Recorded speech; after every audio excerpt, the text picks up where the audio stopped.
Citizens gathered outside the old Capitol to protest President Trump's possible gender reforms. Also, Governor candidate Kim Reynolds stopped by Iowa City landmark Hamburg Inn. The Hawks are out for revenge against the Nittany Lions after last year's heartbreaker. I've got your DITV pregame show coming up in sports. Now the Hawkeyes may be in for some wet weather during tomorrow's game. Stay tuned for the forecast from Penn State. All that and more coming up on this Friday morning edition of DITV. Don't go anywhere. DITV starts right now.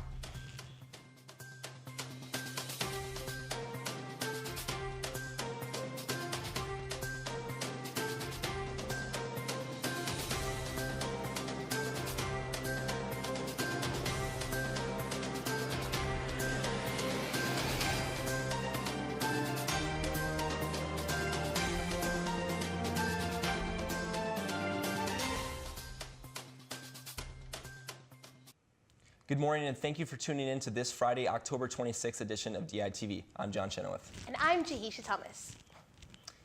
With recent news of President Trump's administration planning to pass a law that would define every person as strictly male or female at birth, many members of the transgender community in Iowa City are upset. On Thursday, the UI Trans Alliance led a public protest against the administration's plans.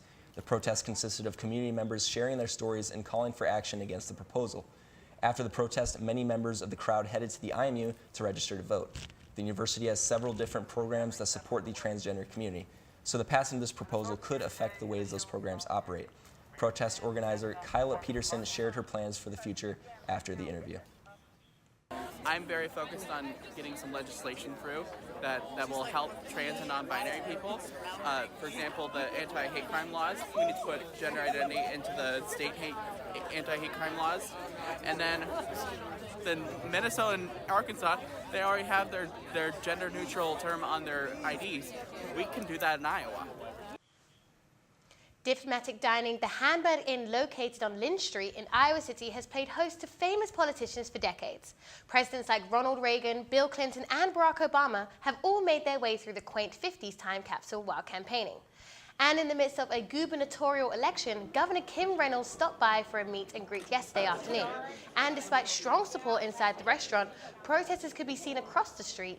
And after the event, Reynolds spoke to the press about the current political climate surrounding the risk in negative attack ads during the campaign. Process. It just is, and so you try to do the best that you can and get out there and talk about the facts, and I think Iowans feel good about the direction that the state is going, and that's our message. Do you want to keep moving forward, or do you want to stop and reverse course? Alongside Reynolds, another Republican candidate showed up to show their support for the governor. State Senate hopeful Patrick Ronkrowitz and congressional candidate Christopher Peters explained how they appeal to college students. I think a lot of college students are looking for something different. Mr. Lobsack is a very decent guy, but he's been there for 12 years and he's fairly just establishment. I don't see that he offers any brand new ideas. The idea is that Iowa is the place to have a job after you graduate.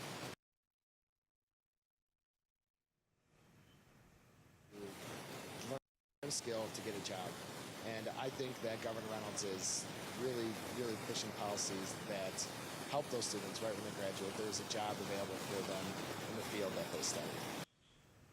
Apologies for the slight technical difficulties, but don't forget to check out the Daily Iowans Voter Guide to get the scoop of all the candidates running for the office at the Iowa City area. The University of Iowa's College of Liberal Arts and Sciences Committee held their last open forum yesterday to meet Dean candidate Dovanna Fulton. Fulton, currently the Dean of College of Humanities and Social Sciences at the University of Houston downtown. She held a presentation that highlighted the three things that she thinks affect CLAS the most: sociocultural, technological, and financial. Fulton said if she were dean, she would create a center for social justice and democracy. She thinks that the center would be a good place for CLAS faculty to meet with the community. Fulton would like the University of Iowa to be more closely connected to the city of Iowa City. Another area Fulton is interested in expanding online classes and introducing environmental humanities. So, Jahisha, the weather's been really good lately. Obviously no rain. I've had really no complaints. Yeah, I haven't been able to complain either. My car's not flooded, so I'm really optimistic about this weather. So hopefully Dylan has some more stuff for us in the weather studio. Thanks, John and Jahisha. I completely agree that the weather has been absolutely wonderful during this last week. We've had some moderate temperatures and thankfully no rain. Unfortunately, the forecast doesn't look as promising for our Hawkeye football team tomorrow in State College, Pennsylvania. Here we have a webcam from just outside Beaver Stadium that you can see. Now, rainfall is expected all throughout the northeast region and will definitely pour over central Pennsylvania. The rainfall is expected at around ½ an inch, so be on the lookout for wet and muddy conditions tomorrow in Beaver Stadium. And if you're planning to make the trip to State College this weekend, make sure to bring an umbrella and proper gear to be able to cheer on the Hawkeyes. At the time of the 2:30 kick, there will be a 100% chance of rainfall with a temperature of 42 degrees. Now transitioning back to our local forecast here in Iowa City. This morning we will see a temperature of 44 degrees and cloudy skies. Moving into tonight's forecast, we will have partly cloudy skies and a similar temperature at 46 degrees. Now as we move into our extended 5-day forecast, tomorrow we will see a high of 58 and a low in the 40s with partly cloudy skies. Sunday we may have some chance at rain with our high in the 50s and a low in the upper 30s. Monday, we get sunny skies with a high of 57 and a low at around 40 degrees. Tuesday, rainfall comes back as we have a high in the 50s and a low in the lower 40s. Finally, on Wednesday, we have cloudy skies with a high in the mid-50s and a low in the mid-30s. Well, it looks like we'll be getting some rain here this weekend as the Hawkeyes try to sledge through their conditions and come out on top against the Nittany Lions. John, Jahisha, back to you guys at the desk. The University of Iowa Public Health College received a $4.3 million grant renewal from the Centers for Disease and Control and Prevention to examine how different factors in early could increase the risk of major birth defects. The grant will be used to continue research at the Iowa Center of Excellence for Birth Defects Research and Prevention. The focus of the research will be how different elements of Iowans are exposed to can cause effects.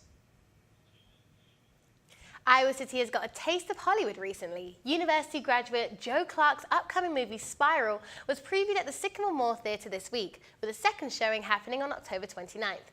Clark studied film at the university and has since gone on to make movies with people he met during his time at Iowa. Fellow graduate Tyler Thurnback also stars in the movie as one of the main characters. Many parts of the Spiral were filmed around Iowa City, including a scene outside Pullman Bar and Diner. Clark has started working on another film in LA, but plans to return to Iowa to film a few more scenes. It's the Friday before another big Hawkeye football game, and that means it's time for our Kid Captain of the Week. We have Sydney Zatz in the newsroom for more. Good morning, Sydney. Good morning, John. This week's Kid Captain is Noah Higgins. He is a Cedar Rapids native and is a huge Hawkeye fan. Shortly after he was born, doctors noticed that his breathing was very noisy. At first, the doctors thought he had breathed in some fluid while being born, but after a CT scan, the doctors didn't find anything concerning and sent Noah home. Once he was home, Noah's breathing gradually got worse, and his mother, Jackie, scheduled an appointment with their family doctor to get another opinion. When Jackie buckled Noah into his car seat, Noah started struggling to breathe, and he was only 12 days old. Jackie called an ambulance, and Noah was taken to the Stead Family Children's Hospital. Doctors at the University of Iowa figured out that Noah has congenital nasal piriform aperture stenosis, or CMPAS, which is a birth defect that causes an overgrowth in the upper jaw, causing the front opening of the nose to narrow. Noah also struggles with fine motor skills, but is making great strides thanks to physical therapy. He doesn't let anything slow him down, and he will be trick-or-treating this year. While Noah can't enjoy the Halloween candy himself, he will be sharing it with his mom, dad, and other siblings. For more, you can go to dailyiowan.com. Guys, back to you. Well, it's so glad to hear that he's getting into the Halloween festivities and making such progressive recovery, and hopefully his good energy will channel into our Hawkeyes for this week's game. Yeah, I'm hoping so. I mean, obviously last year the Penn State game was pretty depressing, and hopefully Iowa's offense can, come on the attack just like they did last game against Maryland. So let's toss it over to the sports studio, see what's going on. Thanks, John and Jahisha. Welcome back to the DITV pregame show. I'm your host, Bo Bowman. Lucy is off today. I've got a great show lined up for you, so let's get right into it. Iowa takes on Penn State Saturday in Happy Valley at Beaver Stadium, one of the biggest and most intimidating stadiums in the country. Nothing in college football is louder than a whiteout night game at Happy Valley. But to the Hawks, it's all just white noise. Probably one of the biggest stadiums in the country, one of the loudest. I was there my freshman year and got to experience it a little bit. So, just excited to go back there and you know, play in front of a crowd like that. It's gonna be a crazy atmosphere. It's got to lock in. I was there for the Ohio State game whenever they upset Ohio State in 16. So, I mean, I know what it's all about, and I'm ready for it. 70 guys versus 100,000, you know, so you just got to be a little more focused and worry about what's going on between the white lines. Easier said than done, but even though it's a 2:30 game, Happy Valley should be as loud as ever. Now, Penn State has a had a huge offensive weapon in Saquon Barkley last year, but they lost him to the NFL. I think we all remember the 300-plus all-purpose yards he had in Kinnick Stadium last year. But this year, the heart of the offense is in quarterback Trace McSorley. McSorley had over 1,400 yards on the season already, and he's the team's second leading rusher with 554 on the ground. And his odds to win the Heisman go up every day. After Penn State's win over Indiana last week, it jumped from 20-1 to 14-1. Now, that still might be a long shot with the Nittany Lions out of the running for the college football playoffs, but you never know. And the Hawkeyes are definitely aware of how tough of a matchup this will be with McSorley under center. I mean, you just got to slow down McSorley. I mean, he's the heart of that team, heart of the offense.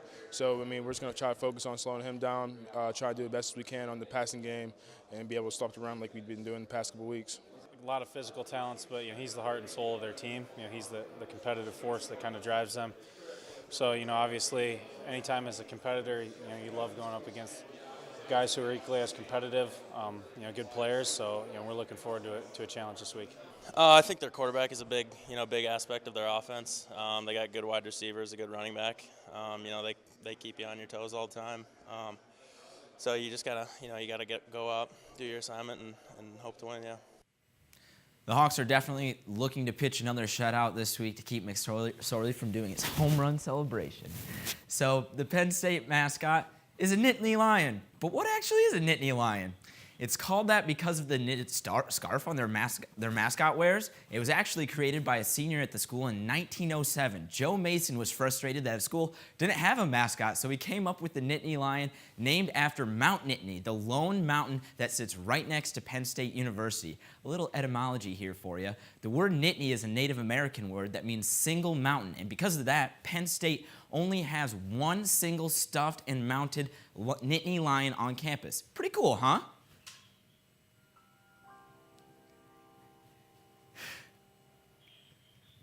The more you know.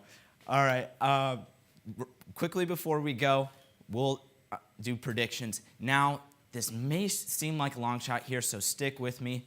Iowa's still in the running for the college football playoffs, but to do that, they have to beat Penn State this week. Penn State's out of it for sure with Ohio State and Michigan looking tough in the East. But if Iowa pulls this out over Penn State, they just have to win out, make it to the Big Ten championships, and surprise either Michigan or Ohio State, and that'll be enough to do it. And I think that could happen this week. Penn State's not quite as strong as they were last year. As long as they contain McSorley, like I said earlier, they should be fine. And that'll do it for this week's pregame show. Be sure to tune in on Monday for our analysis of the game. Guys, back to you. Interesting about that mascot, but it's not as good as our Herky. And it is Friday, so it means it's time for our ICAC Animal of the Week, reserved for one special animal in Iowa City. In the Adoption Center, meet their new family. This week's furry friend is Emma. Emma is a 1-year-old Border Collie mix who is excited to find a family. Though Emma is small, she has plenty of energy to go around, loves playing with toys as well as kids. Emma doesn't handle new environments too well, and she permanently needs to exercise day in order to keep her happy. Emma tends to be shy. And that's really all we got today on DITV.